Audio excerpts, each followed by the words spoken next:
Hey everybody, Bandicoot Commando here, and welcome back to Marvel Rivals. Last time, I I read the Iron Fist lore story. I read Fog over the Kunlun Mountains, where basically it talks about how Lin Lai um happened to happened to try to accept well, not so much as accept, but the fact that, with the time stream entanglement and he has to understand the worlds, and the fact that at the same time, he still has to do his duty as the Iron Fist to protect the city of Kunlun. And he's willing to take up some training lessons from the Prince of Orphans because Lin himself doesn't really think he's all that good for it, or at least he needs more training. So, today, we're gonna read the Iron Man lore.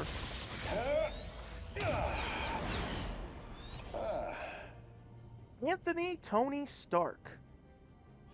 Armed with superior intellect and a nanotech battlesuit of his own design, Tony Stark stands alongside gods as the invincible Iron Man. His state-of-the-art armor turns any battlefield into his personal playground, allowing him to steal the spotlight he so desperately desires. Had to cough there. Yeah, I only have one skin with him at the moment, the Blood Edge armor. Stephen Reed. I don't get if Stephen and Reed and I don't get to cracking on things we agree with often, but with just a few murmured words from Strange on this new Crovanium Reed's been studying, they effortlessly tweaked my armor algorithm into something new. Once this is all over, I'll refine it to perfection. But for now, we can skip the bleeding edge and go too crazy. Okay. Anthony Tony Stark. Wounded by a weapon of his own design, billionaire inventor Tony Stark created a custom-made suit of armor to keep himself alive. Though his wounds have healed, his upgraded armor now saves the lives of countless others when Tony dons it to become the world's greatest fighting machine, the invincible Iron Man. When the legions of the night descended upon New York City, Iron Man and his fellow Avengers turned their tower into a stronghold. From there, Tony leads the effort to unravel the mysteries of Crovanium and to reverse the time stream entanglement. Here we go. Universal rules.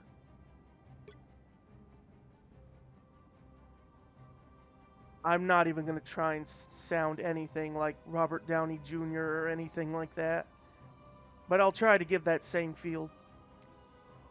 You know what the worst part about vampires is, Friday? Tony Stark asked as he launched a barrage of short range missiles from the cannon mounted on the shoulder of his Iron Man armor. The fact that they have taken over Manhattan, thanks to an ancient curse that's thrusted the entire city into a state of eternal night, the armor's AI replied matter-of-factly. Well, yeah, that, Stark responded, rolling his eyes as Friday stated the obvious yet again. But they're also a pain in my shiny metal butt when it comes to taking them down. As if to prove Tony's point, the cluster of missiles hit the ground at a nearby construction site, completely missing their intended targets. A small group of vampires that had been prowling the streets of Hell's Kitchen. Well, if they're in Hell's Kitchen, I sure hope to God Matt Murdock is okay. Most of my targeting systems are thermal, Stark continued, and since vampires aren't technically alive, they don't generate much in the way of body heat. Do you have any idea how many missiles I've wasted since they showed up? My most recent count is 1963, Friday said. or approximately 98 million worth of... I get it, Stark sighed. I have to find a better way. I think with Friday saying 1963, I might be wrong, but I think that was roughly when, not so much as Tony, but I think it's meant to be more of a when Marvel was hitting their stride in the 60s. Like, it was either in 62 or 63 where they launched the likes of, like, the Fantastic Four and Spider-Man and a few others. Because Tony didn't come until, like, probably the 70s, I think it was. Anyway, moving on. A few minor modifications to your weapons array would improve your accuracy by 37.4%, Friday went on. I can project the revised schematics for your review if you wish. It'll have to wait, Stark said. For now, I'll have to do this the old-fashioned way. Iron Man swooped in front of the group of vampires and unleashed a few strong repulsor blasts from the palms of his gauntlets, each one of them missing his bloodthirsty foes by mere inches.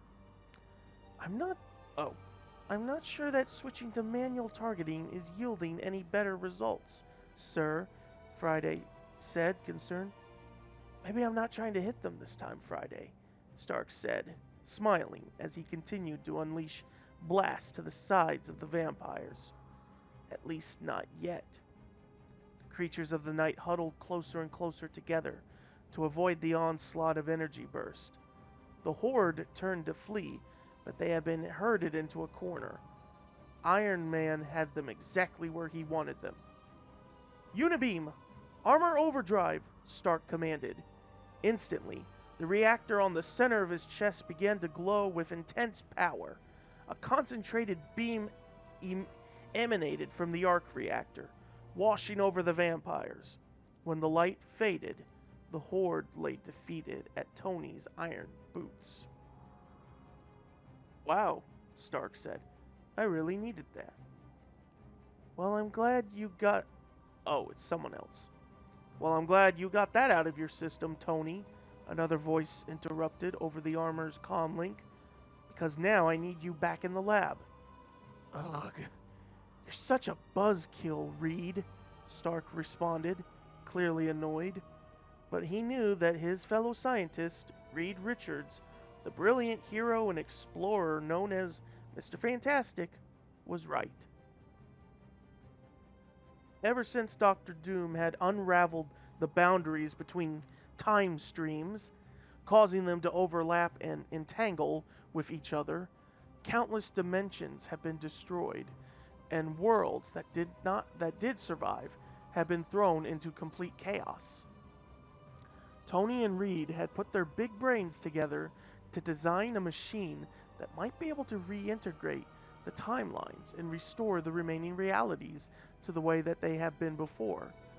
But even with the help of a think tank of super geniuses, including T'Challa and Shuri from the interstellar Wakandan Empire, their efforts hadn't produced any tangible results. That's because the time stream reintegration device required massive amounts of chrono power, the kind of raw time energy that can only be generated by a newly discovered element called chromanium. And until they secured enough chromanium to ensure the TRD's success, Tony wasn't about to risk doing any more damage to the fabric of time and space, or to the device itself. Reed, on the other hand, didn't seem nearly as concerned. Ben just got back from his latest recon mission, Reed said over the comm link, and he recovered something that might be of great value to us. A lifetime supply of garlic? Tony half joked. No, Reed answered dryly. A chronovium crystal, one of the purest I've ever seen. Then put it in a necklace and give it to Sue for your anniversary, Stark said sternly, because unless it's generating enough chrono energy to operate the time stream reintegration device at full capacity, we're not using it. Stop being so stubborn, Tony, Reed replied. We both know that real science requires experimentation. We can't trust the TRD to fix all of the universe's problems if we haven't properly tested it first. The way I see it, we've got one shot at this, Stark argued. We've checked the numbers. The design is flawless. This device is our golden ticket to fixing the time stream. I'm not looking to change course here, but if we rush it and wreck it, we can lose our only shot. I've had my share of luck in Vegas, but this is one gamble I'm not ready to take. Are you?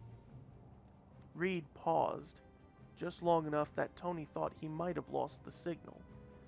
But then he finally replied.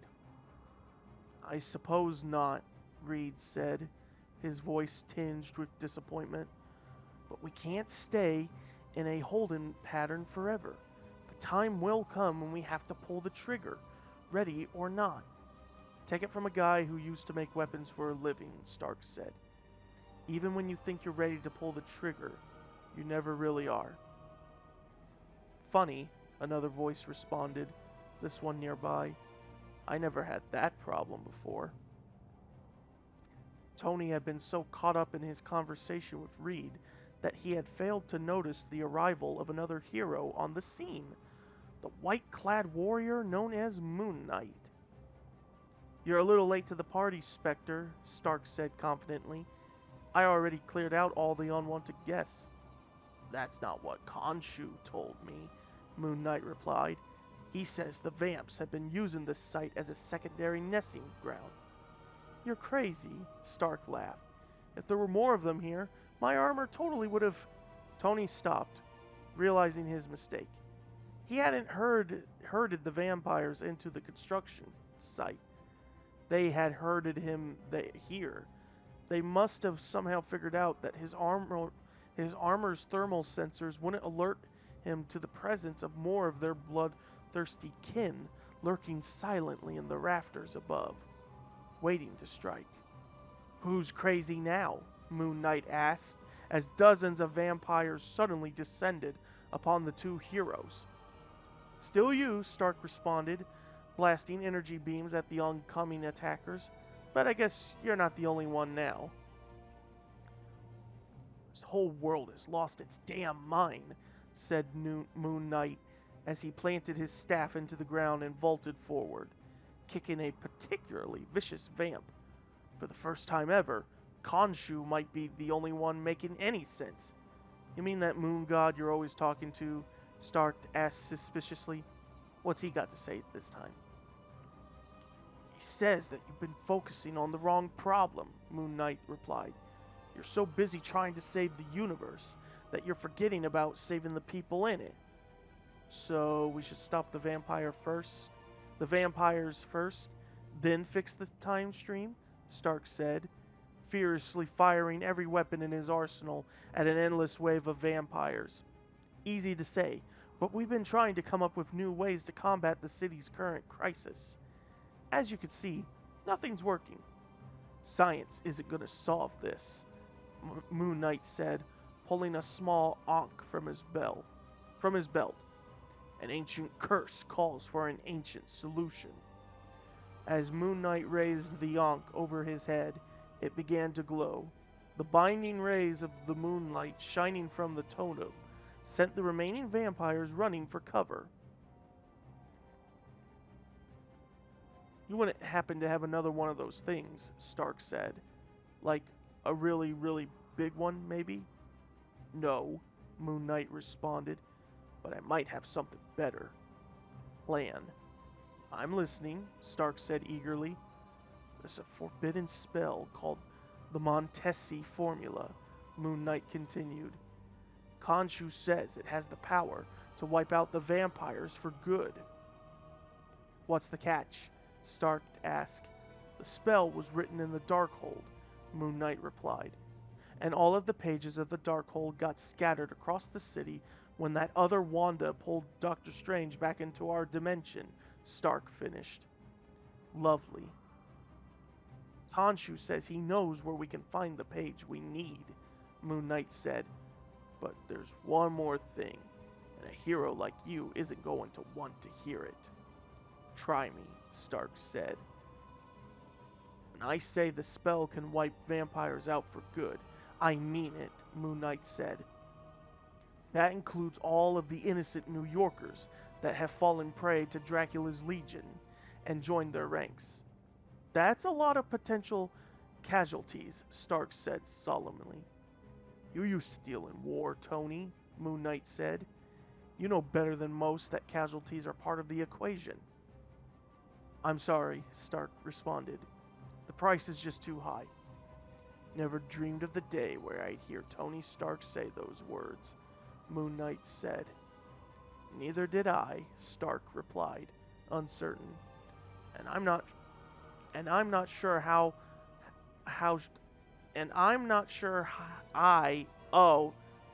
typo. And I'm not sure how long I can keep convincing myself that they're true. Khonshu's chosen avatar leapt into the air and quickly bounded from one steel girder to the next, his white cape flowing behind him. As he landed on atop the building next to the construction site, he looked down at Stark and delivered a final offer. It's time to let magic clean up its own mess, Stark, Moon Knight said. Are you with me or not? Tony paused, considering the options.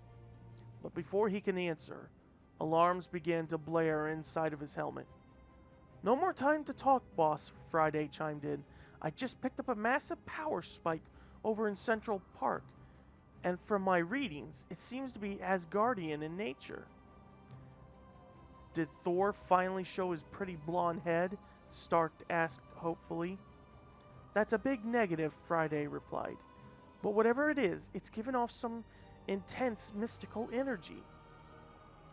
Great, more magic, Stark said sarcastically as he powered up his boot jets and lifted into the air. Just what I need. As he reached the level where Moon Knight was perched, Iron Man paused for a moment. Well? Oh. Well, are you coming with me or not? He asked. That depends, Moon Knight replied. Whose side are you on?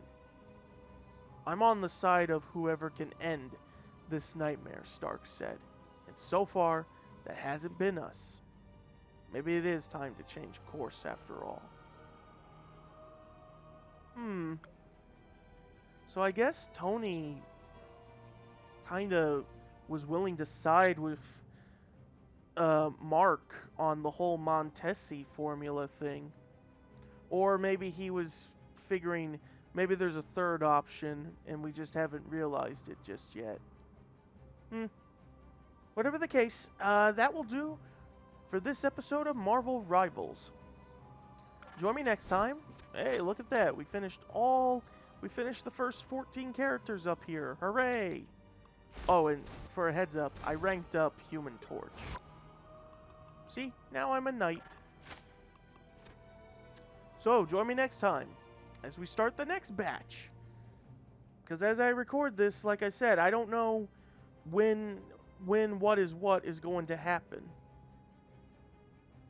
So, but for now, in the next one, we will read Jeff the Land Shark's lore story. And I bet this is going to be a really interesting one.